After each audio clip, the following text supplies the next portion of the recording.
കനത്ത മഴയെ തുടർന്ന് കർണാടകയിലെ അങ്കോളയിൽ മണ്ണിടിച്ചിലിൽ കാണാതായ മലയാളി ഡ്രൈവർ അർജുനായുള്ള തെരച്ചിൽ നിർത്തിവച്ചു.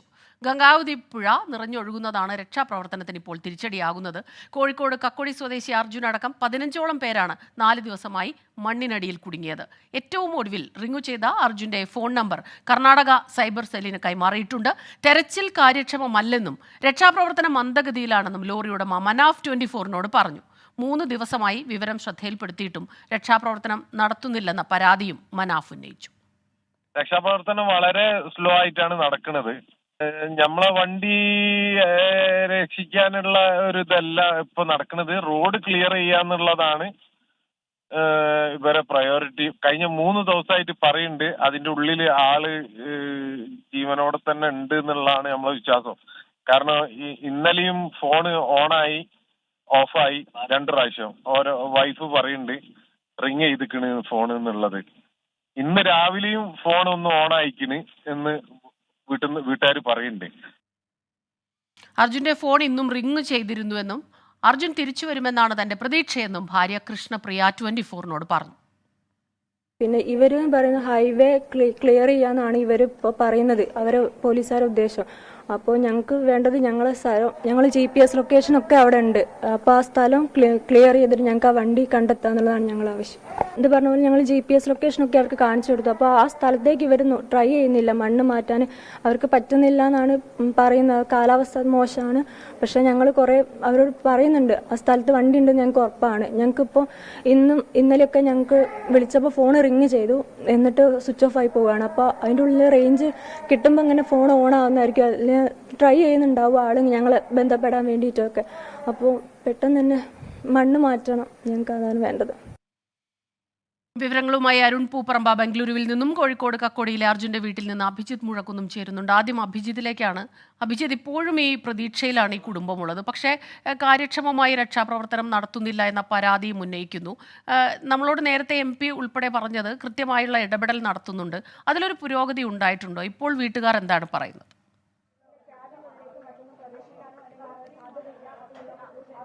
സ്മിത, രക്ഷാപ്രവർത്തനവുമായി ബന്ധപ്പെട്ട് കൃത്യമായ ഒരു പുരോഗതി ഇല്ല എന്ന് തന്നെയാണ് നിലവിൽ നമുക്ക് മനസ്സിലാക്കാനായി സാധിക്കുന്നത്.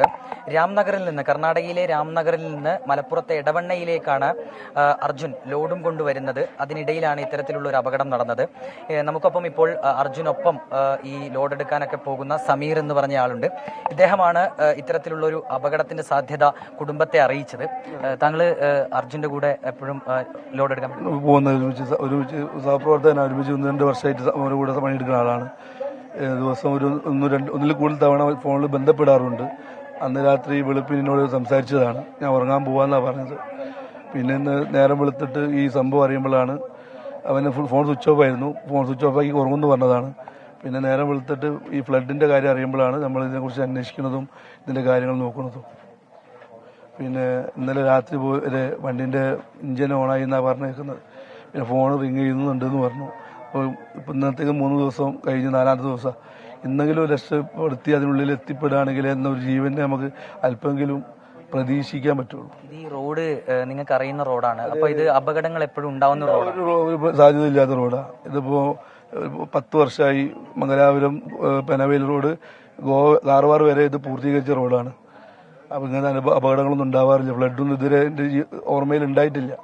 ഞാൻ തന്നെ 20-22 വർഷമായില്ലേ പോകുന്നു. എനിക്ക് നേരെ എന്റെ ഓർമ്മയിൽ അങ്ങനെ സംഭവം ഒന്നും ഉണ്ടായിട്ടില്ല. അന്ന് രാവിലെ വരെ, അതായത് ഈ അപകടം നടന്നു എന്ന് പറയുന്ന 16-ാം തീയതി രാവിലെ 3 മണി വരെ അർജുൻ സമീറുമായിട്ട് സംസാരിച്ചിരുന്നു. അതിനുശേഷം പിന്നീട് ഇത്തരത്തിലുള്ള ഒരു അപകടത്തിന്റെ ഒരു സംശയം തോന്നി വിളിച്ചപ്പോൾ ഫോൺ റിങ് ചെയ്തില്ല. ഇതാണ് സ്വിച്ച് ഓഫ് ആണ്. സ്വിച്ച് ഓഫ് ആയിട്ട് അവനെ പിന്നെ അമ്മയെ വിളിച്ച് ഞാൻ ഇവിടേക്ക് വിളിച്ചിരുന്നോ എന്ന് ചോദിച്ചു. വിളിച്ചിട്ട് കിട്ടാത്തപ്പോൾ അപ്പം അമ്മയെ പറഞ്ഞു ഇവിടെ വിളിച്ചിട്ടില്ല. അപ്പം ഞാൻ അങ്ങനെ ഒരു സംഭവം ഉണ്ടായിക്കണ്, ഒരു മണ്ണടിച്ചിട്ടുണ്ട്, പക്ഷെ അവൻ അതിൻ്റെ ബാക്കിലാണോ മുന്നിലാണോ എന്ന് അറിയില്ല. ഇവിടേക്ക് വിളിച്ച് എന്നോ വിവരം പറഞ്ഞു, വേറെ ടെൻഷൻ ആവുന്നില്ല എന്ന് പറഞ്ഞു. അത്ര വലിയ മണ്ണിൻ്റെ ഫസ്റ്റിൽ വരുന്ന ന്യൂസിൽ അത്രത്തോളം മണ്ണിൻ്റെ ഇതൊന്നും ഞാൻ കണ്ടിട്ടില്ല, കുറച്ച് മണ്ണേ കണ്ടിട്ടുള്ളൂ. ഞാൻ അമ്മയെ വിളിച്ചാതാ പറഞ്ഞത്. ഇതൊരു റിമോട്ട് ഏരിയ ആണോ? അതായത് ആൾക്കാരൊന്നും അധികമില്ല, വളരെ കുറവുള്ള റിമോട്ട് ഏരിയയാണ്. ഒരു പോയിന്റ് പക്കത്ത് ഒരു മലയുടെ സൈഡിലായിട്ട് ഹൈവേ ഉള്ളത്. അവിടെ 1-2 കടകളുള്ളൂ. ആൾ താമസം വളരെ കുറവുള്ള. ഞാൻ ചോദിക്കുന്നത്, അതായത് ഇപ്പൊ ഈ മഴയൊക്കെ പെയ്തു കഴിഞ്ഞാൽ രക്ഷാപ്രവർത്തനം നടത്താൻ ബുദ്ധിമുട്ടില്ല. എല്ലാവർക്കും എത്തിപ്പെടാവുന്ന സ്ഥലം. കാർവാറിന് അതിന്റെ അടുത്ത് ഒരു 50 കിലോമീറ്റർ പോയാൽ കാർവാർ എന്ന് പറഞ്ഞാൽ ഇന്ത്യന്റെ എല്ലാവിധ നേവിയും എല്ലാ എക്യുപ്മെന്റ്സ് ഉള്ള ഏരിയകൾ അവിടെ അവിടുന്ന് ഒരു രക്ഷാപ്രവർത്തകർക്ക് എത്തിപ്പെടാവുന്ന ദൂരമേ ഉള്ളൂ, ഒരു മണിക്കൂറിന് എത്തിപ്പെടാവുന്ന ദൂരമേ ഉള്ളൂ. അതൊന്നും റിമോട്ട് ഏരിയകളൊന്നല്ല. മറ്റൊരു കാര്യം, ഈ താങ്കൾ ഈ വാഹനമായിട്ട് നല്ല പരിചയമുള്ള ഒരാളാണ്. ഇപ്പൊ അതിന്റെ അകത്ത് നേരത്തെ ഭാരത് ബെൻസ് അറിയിച്ചത് 50% ഇന്ധനം ഉണ്ട് എന്നാണ്. അങ്ങനെയാണെങ്കിൽ അതിന്റെ അകത്ത് അർജുന് ജീവൻ മുന്നോട്ട് കൊണ്ടുപോകാനുള്ള എല്ലാ സാഹചര്യങ്ങളും, ഭക്ഷണവും വെള്ളവും ഇല്ലെങ്കിൽ അവന് ജീവിച്ച് മുന്നോട്ട് പോകാനുള്ള എല്ലാ സൗകര്യങ്ങളും ഉണ്ട് അവൻ്റെ ഉള്ളിൽ. ഒരുപക്ഷെ ഈ മണ്ണ് ഇതിന് മുകളിലേക്ക് വന്ന് ഈ വായുസഞ്ചാരം ഇല്ലാത്തൊരവസ്ഥയുണ്ടാവും. അതുണ്ടെങ്കിലും വണ്ടി എഞ്ചിൻ വർക്ക് ചെയ്യാൻ എയർ കണ്ടീഷൻ ഉള്ളത് കൊണ്ട് പിന്നെ ഓക്സിജൻ കിട്ടാൻ സാധ്യത ഉണ്ട് എന്നുള്ളതാണ്. വേറെ നമുക്ക് ബാക്കിയൊക്കെ പ്രതീക്ഷയല്ലേ, ഉണ്ടാവട്ടെ എന്നും ചെയ്യട്ടെ എന്ന് പറയാം.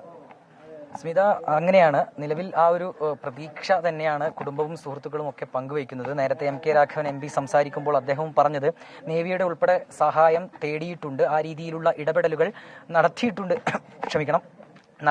എന്നുള്ളതാണ്. കർണാടക സർക്കാരുമായി സംസാരിച്ചിരുന്നു. കർണാടക മുഖ്യമന്ത്രി പ്രതികരിച്ചത് നേവിയുടെ സഹായം തേടിയിട്ടുണ്ട്, ഒപ്പം തന്നെ അവിടെയുള്ള മറ്റ് സംവിധാനങ്ങളുമായി സംസാരിച്ചിരുന്നുവെന്നും MK രാഘവൻ MP പറയുന്നുണ്ട്.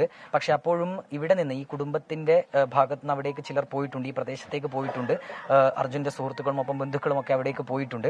അവർ അവിടെ നിന്ന് അറിയിക്കുന്ന ഒരു കാര്യം, രക്ഷാപ്രവർത്തനം കാര്യമായ രീതിയിൽ നടക്കുന്നില്ല എന്നുള്ളത് തന്നെയാണ്. ഈ മണ്ണ് മൂടിക്കിടന്ന, അതായത് അർജുന്റെ വാഹനത്തിന് മുകളിലേക്ക് മണ്ണ് മൂടിക്കിടക്കുന്നു എന്ന് കരുതപ്പെടുന്ന സ്ഥലത്തല്ല രക്ഷാപ്രവർത്തനം നടക്കുന്നത്. മറിച്ച് ഇപ്പുറത്ത് അതിന്റെ ഇടതുവശത്ത് വാഹനത്തിലെ ഗതാഗത തടസ്സം നീക്കുന്നതിനാവശ്യമായ നടപടികളാണ് ഇപ്പോഴും അവിടെ ഈ NDRFന്റെ ഒക്കെ ഭാഗത്ത് നിന്നുണ്ടാകുന്നത് എന്നതാണ് ഈ പ്രദേശത്തുള്ളവർ, ആ സ്പോട്ടിൽ പോയ ഈ ബന്ധുക്കളൊക്കെ തന്നെ വ്യക്തമാക്കുന്നത്. ഏതായാലും അത് നമുക്കത്ര ആശാവഹമായ കാര്യമല്ല. കൃത്യമായ രീതിയിലുള്ള ഇടപെടൽ, ആ രീതിയിലുള്ള പ്രവർത്തനങ്ങൾ, രക്ഷാപ്രവർത്തനങ്ങളൊക്കെ മുന്നോട്ട് പോവുകയാണെങ്കിൽ നമുക്കൊരു ശുഭവാർത്ത ലഭിക്കും. പക്ഷെ ആ രീതിയിലുള്ള ഇടപെടൽ ഏതായാലും അടിയന്തരമായി ഉണ്ടാകേണ്ടതുണ്ട്. ജനപ്രതിനിധികളടക്കം ഇവിടെ എത്തിയിട്ടുണ്ട്. അവർ ആ രീതിയിലുള്ള മറുപടിയാണ് നൽകിയത്. മുഖ്യമന്ത്രിയുടെ ഓഫീസിൽ നിന്നുൾപ്പെടെ കുടുംബവുമായി സംസാരിച്ചിരുന്നു. മുഖ്യമന്ത്രിയുടെ ഓഫീസിൽ നിന്നും കൃത്യമായ ഇടപെടൽ നടത്തുമെന്നുള്ള ഒരു കാര്യമാണ് പറഞ്ഞത്. പക്ഷെ ഇപ്പോഴും അത്ര ആശ നൽകുന്ന അല്ലെങ്കിൽ പ്രത്യാശ നൽകുന്ന വാർത്തകളല്ല അവിടെ നിന്ന് വരുന്നത് എന്നുള്ളതാണ് ഏറെ ആശങ്കയുണ്ടാക്കുന്ന കാര്യം. പറയുന്നുമുണ്ട്. കർണാടകയിൽ നിന്ന് അരുൺ പൂപ്പറമ്പോ കൂടി നമുക്കൊപ്പം ചേരുന്നുണ്ട്. അരുൺ, ഇപ്പോൾ ഈ ബന്ധുക്കളൊക്കെ തന്നെ പറയുന്നത് 16-ാം തീയതിയാണ് ഇത് സംഭവിച്ചിട്ടുള്ളത്, 19-ാം തീയതിയാകുന്നു. ഇത് ശരിക്കും പറഞ്ഞാൽ കേൾക്കുമ്പോൾ നമുക്ക് അത്ഭുതം തോന്നുന്നു. എന്തുകൊണ്ട് ഈ തെരച്ചിൽ ഇത്ര ദുഷ്കരമാകുന്നു? അത് കൃത്യമായിട്ട് കാര്യക്ഷമമായിട്ട് നടക്കുന്നില്ല എന്ന കുടുംബത്തിൻ്റെ പരാതി, അത് മുഖവിലേക്ക് എടുക്കേണ്ടി വരുന്നു ഈ ഒരു സന്ദർഭത്തിൽ. ഈ മറ്റുള്ളവരും കുടുങ്ങിക്കിടക്കുന്നു, 15ഓളം പേരുണ്ട് എന്നുള്ള രീതിയിൽ വിവരങ്ങൾ വന്നിട്ടും ഈ 4 ദിവസം, ഇത്രയും ദിവസം എടുക്കുന്നത് എന്തുകൊണ്ടാണ്?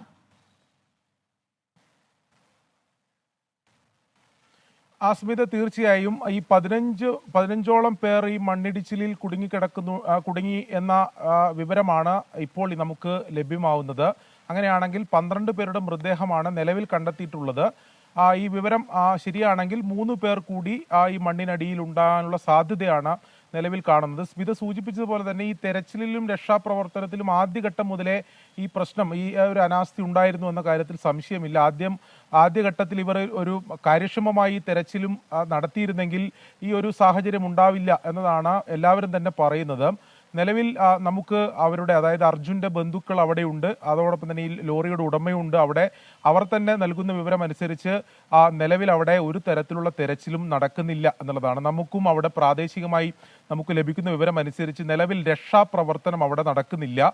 നിലവിൽ ഈ അർജുന്റെ ലോറി കുടുങ്ങി കിടക്കുന്നുവെന്ന് പറയുന്ന കരുതുന്ന സ്ഥലത്ത് മണ്ണ് നീക്കം ചെയ്യുന്നില്ല. അതിന് ഇടതുവശത്തായിട്ടുള്ള തൊട്ടപ്പുറത്തുള്ള ഒരു വശത്ത് ഈ JCB ഉപയോഗിച്ച് ചെളിയും മണ്ണും നീക്കം ചെയ്യുന്നതിന് വേണ്ടിയിട്ടുള്ള ശ്രമങ്ങളാണ് നടക്കുന്നത്. അത് ദേശീയപാതയാണ്. ആ പാതയിലെ ചെളിയും മണ്ണും നീക്കം ചെയ്യുക മാത്രമാണ് നിലവിൽ നടക്കുന്നത്. NDRFും പോലീസിന്റെ പ്രത്യേക സംഘവും അവിടെ ഉണ്ട്. നിലവിൽ അവർ ഈ ഗംഗാവതി പുഴയുടെ മറ്റൊരു തീരത്ത് അവിടെയാണ് കേന്ദ്രീകരിച്ചിട്ടുള്ളത്. നിലവിൽ ഈ അർജുന്റെ വാഹനം കുടുങ്ങിക്കിടക്കുന്നു എന്ന് പറയുന്ന സ്ഥലത്ത് NDRFന്റെയോ പോലീസിന്റെയോ സംഘമില്ല. ഈ മാധ്യമപ്രവർത്തകരെയും മറ്റ് അവിടെ ഈ അർജുന്റെ ബന്ധുക്കളെ ഉൾപ്പെടെ 150 മീറ്റർ ഓളം മാറ്റി അവിടെയാണ് തടഞ്ഞു നിർത്തിയിരിക്കുന്നത്. പോലീസ് അതിനപ്പുറത്തേക്ക് കടക്കാൻ അനുവദിക്കുന്നില്ല. അതുകൊണ്ട് തന്നെ ഈ കൃത്യമായിട്ടുള്ള സ്പോട്ടിൽ എന്താണ് നടക്കുന്നത് എന്നുള്ള കാര്യം മറ്റുള്ളവർക്കും കൃത്യമായി അറിയാൻ സാധിക്കുന്നില്ല എന്നതാണ് മറ്റൊരു പ്രധാനപ്പെട്ട കാര്യം. ഇപ്പോൾ ഒടുവിലായി നമുക്ക് ലഭിക്കുന്ന വിവരം അനുസരിച്ച് ഈ നേവിയുടെ സംഘം ഉടൻ തന്നെ അവിടെ എത്തിച്ചേരും എന്നതാണ് നമുക്ക് മനസ്സിലാക്കാൻ സാധിക്കുന്നത്. സർക്കാർ തലത്തിൽ ഇടപെട്ട് അതിലിപ്പോൾ ഒരു തീരുമാനമായിട്ടുണ്ട്. ഉടൻ തന്നെ നേവിയുടെ സംഘം അവിടെ എത്തിച്ചേരും. നിലവിലിപ്പോൾ ഇവർ പങ്കുവെക്കുന്ന ഒരു സംശയം എന്നുള്ളത് നേരത്തെ തന്നെ ഈ അപകടത്തിൽ മണ്ണിടിച്ചിൽ അപകടത്തിൽപ്പെട്ടവരിൽ ചിലരുടെ മൃതദേഹം കണ്ടെത്തിയത് ഈ പുഴയിൽ നിന്നാണ്, ഗംഗാവതി പുഴയിൽ നിന്നാണ്. ആ പുഴ ഇപ്പോൾ നിലവിൽ കരകവിഞ്ഞൊഴുകിയിരിക്കുകയാണ്. അതോടൊപ്പം തന്നെ കനത്ത മഴ ഈ മേഖലയിൽ, അങ്കോള മേഖലയിൽ കനത്ത മഴ കഴിഞ്ഞ 3 ദിവസമായി തുടരുന്നുണ്ട്. ഈ പ്രദേശത്തിന് ഒരു പ്രത്യേകത കൂടിയുണ്ട്. ഇത് ദേശീയപാതയിൽ അവിടെ ഒന്നോ രണ്ടോ ഒരു ചായക്കട ഉണ്ട് എന്നതാണ് നമുക്ക് പ്രാദേശികം മനസ്സിലാക്കുന്നത്. എന്നാൽ അന്ന് ആ അപകടം നടക്കുന്ന സമയത്ത് ആ ചായക്കട പ്രവർത്തിച്ചിരുന്നില്ല. ഈ വാഹനങ്ങൾ സ്ഥിരമായി അവിടെ എത്തി ഈ പറയുന്ന സ്ഥലത്ത് വാഹനങ്ങൾ സൈഡാക്കി യാത്രക്കാർ വിശ്രമിക്കുന്ന സ്ഥലമാണ്. പ്രത്യേകിച്ച് ഈ ലോറി ഡ്രൈവർമാരൊക്കെ ഇത്തരത്തിൽ ഈ റോഡരികിൽ നിർത്തിയിട്ട് അവിടെ ഉറങ്ങാറുണ്ടെന്നും അതോടൊപ്പം തന്നെ നിർത്തി വിശ്രമിക്കാറുണ്ടെന്നും നമുക്ക് മനസ്സിലാക്കാൻ സാധിക്കുന്നുണ്ട്. സ്വാഭാവികമായും അങ്ങനെ നേരത്തെ ഈ അപകടത്തിൽപ്പെട്ടവർ, അതായത് ഈ ഒരു കുടുംബം മൃതദേഹം കണ്ടെത്തിയ ഒരു കുടുംബത്തിൽ 5 പേരും അതോടൊപ്പം ഒരു ടാങ്കർ ലോറിയുടെ ഡ്രൈവറും ക്ലീനറും, ഇവർ ഓടിക്കൊണ്ടിരിക്കുമ്പോഴല്ല ആ അപകടത്തിൽപ്പെട്ടത്. ആ വാഹനം അവിടെ നിർത്തി സൈഡാക്കി വിശ്രമിക്കുന്നതിനിടെയാണ് ഈ ദൂരയാത്രികർ അങ്ങനെ ഇടയ്ക്ക് ചില ഇടങ്ങളിൽ സ്ഥിരമായിട്ട് അത് കൂട്ടത്തോടെ അവർ അടുത്തടുത്ത് യാത്ര ചെയ്യുന്നതിനിടയെ ഉറങ്ങാനൊക്കെ, അപ്പോൾ ആ രീതിയിലായിരിക്കാം ഒരുപക്ഷെ ഈ അപകടമുണ്ടായത് ആ സമയത്താണോ എന്നുള്ള കാര്യമൊക്കെ നമുക്ക് ഇനിയും അറിയേണ്ടിയിരിക്കുന്നു. ഏതായാലും നേവിയുടെ വിദഗ്ധ സംഘം കൂടി അല്പസമയത്തിനകം അങ്ങോട്ടേക്ക് എത്തുമെന്നാണ് ഇപ്പോൾ അരുൺ പൂപ്പറമ്പ നമുക്ക് നൽകിയ വിവരം. അങ്കോലയിൽ മണ്ണിടിച്ചിലിൽ കുടുങ്ങിയ കോഴിക്കോട് സ്വദേശി അർജുൻ്റെ രക്ഷാപ്രവർത്തനം അങ്ങനെ ഇപ്പോഴും ഊർജിതമായി തന്നെ നടക്കുകയാണ്. കുടുംബം വലിയ പരാതികൾ ഉന്നയിക്കുന്നുണ്ട്.